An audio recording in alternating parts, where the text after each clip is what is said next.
To review, we remember the promise to Abraham, the promise of descendants of land, and that he will be a blessing to the nations. By the beginning of Exodus, the promise of descendants is fulfilled to a large degree.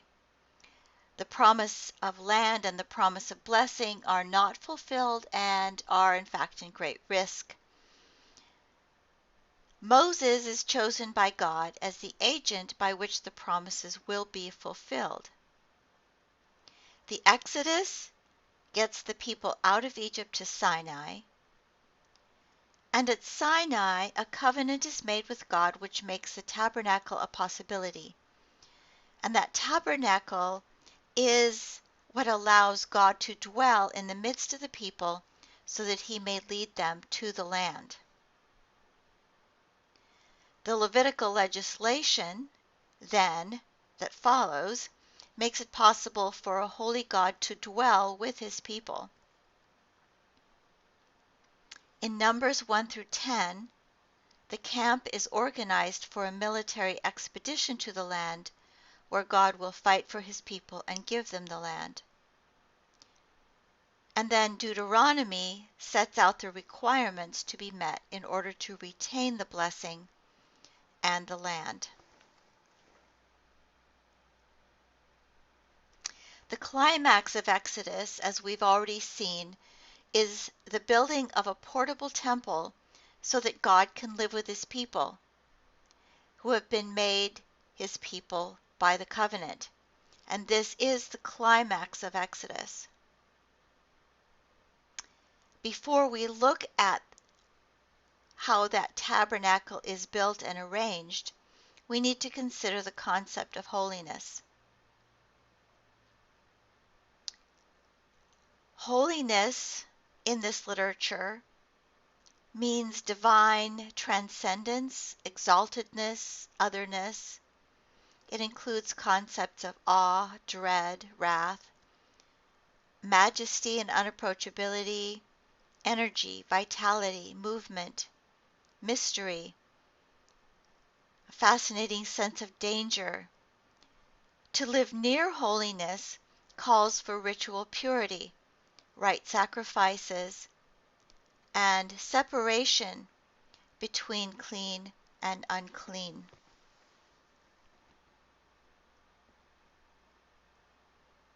We see in the description of the tabernacle and its building a concept of what is called graded holiness.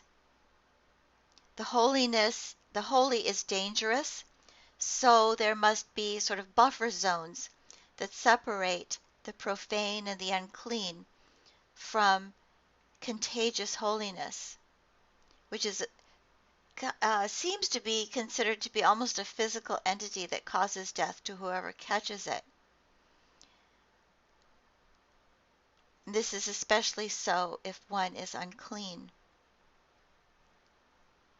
One theory of this sees the outside of the camp of the Israelites as what might be called wild nature.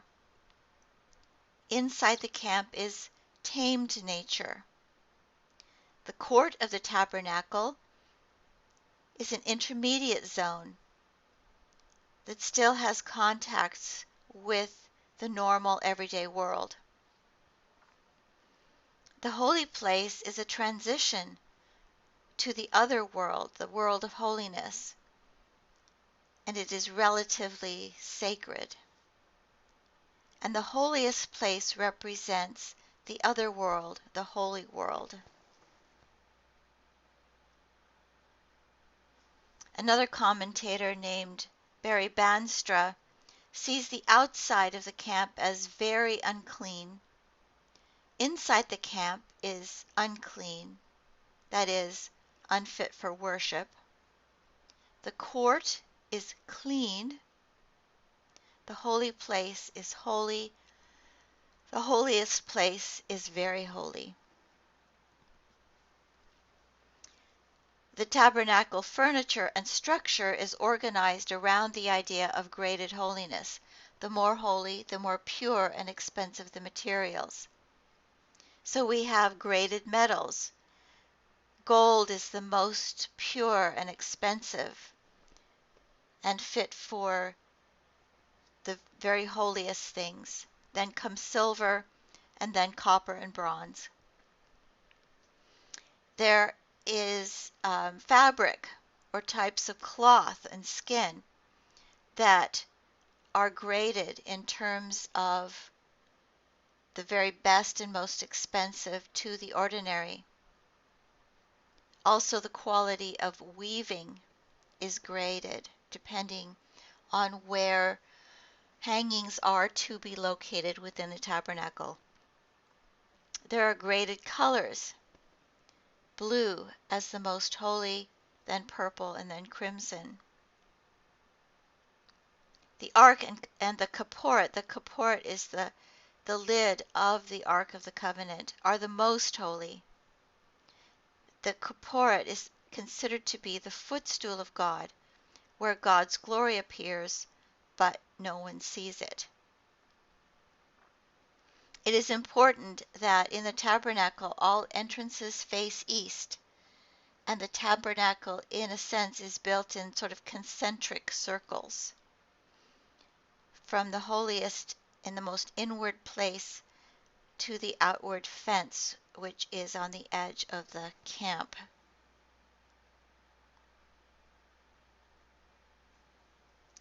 Now, how does this compare with temples in the ancient Near East?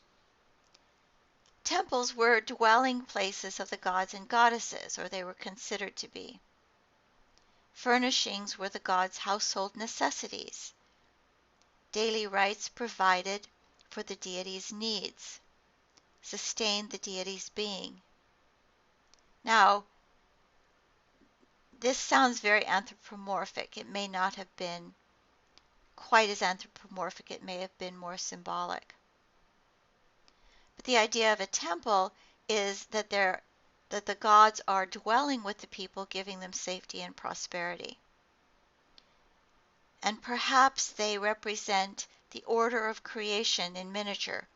Worshippers participate in the ordering of the cosmos. Likewise, the tabernacle was the place where God was to dwell with the people, travel with them as their leader to the land, and keep them safe.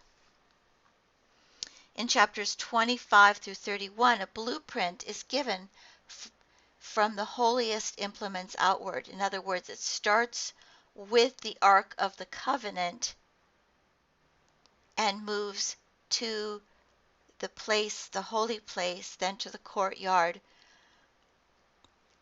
etc., then to the surrounding walls. However, in chapters 35 through 40, the actual building is done from the outside in.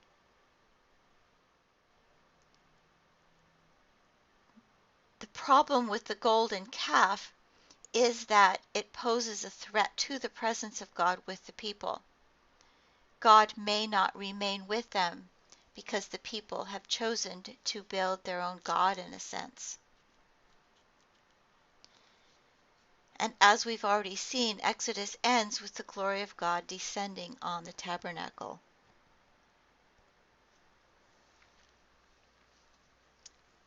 The three zones of increasing holiness are the courtyard, where there is the altar for burnt offerings and a water basin.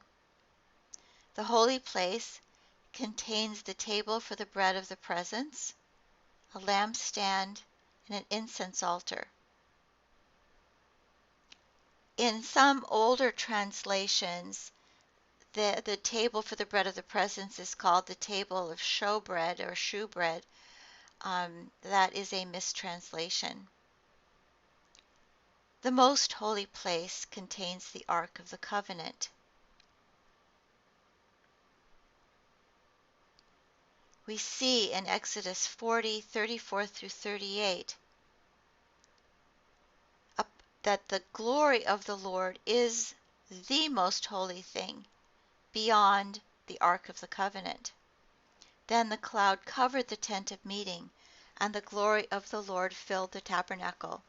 Moses was not able to enter the tent of meeting because the cloud settled upon it, and the glory of the Lord filled the tabernacle. Whenever the cloud was taken up from the tabernacle, the Israelites would set out on each stage of their journey, but if the cloud was not taken up, then they did not set out until the day that it was taken up. For the cloud of the Lord was on the tabernacle by day, and fire was in the cloud by night, before the eyes of all the house of Israel at each stage of their journey. Thus the presence of God is filling the tabernacle.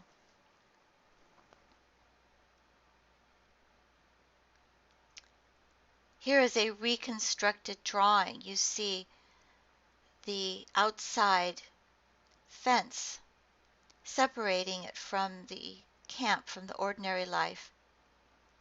There is an altar right here,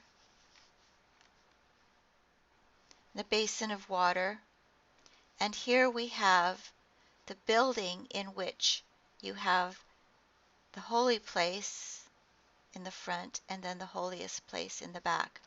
We don't really know what it looked like, but this is a potential reconstruction based on the descriptions in Exodus. And here is a plan. So as you see, we have the fence around it, the altar for burnt offerings, the gate is here, the basin of water, the door to the holy place, the table of the bread of the presence, a golden candlestick, the altar of incense. Then there is a veil,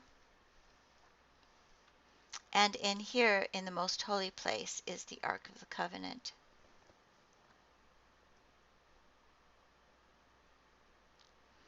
Here is perhaps what the altar looked like. This horned altar, which was found dismantled and was later reconstructed, was discovered at the ruins of ancient Beersheba. Since it was not a legitimate altar, it could have been destroyed by either Hezekiah or Josiah. But the altar would look something like this. The horns of the altar are the most sacred. These are mentioned frequently in the Bible, and it is on the horns that the blood of the sacrifice was sprinkled 7 times. A fugitive who managed to catch hold of the horns of the altar would obtain asylum. Here is a suggested reconstruction of an incense altar. The incense would have been burned here. And a possible reconstruction of the table of the bread of the presence. This is a possible reconstruction of the branched lampstand or menorah. Again, we do not know what this looked like, but of all of the implements, this is one that has continued to be made throughout the many, many centuries. Now, we don't, again, really know what the Ark of the Covenant looked like. This is one possible reconstruction of it. And you have the 2 cherubim on top of the kaporet, the lid. And again, we don't really know what they look like. But I show you one example of a depiction of a cherubim type figure from the ancient Near East. In other words, it's sort of a composite animal with wings.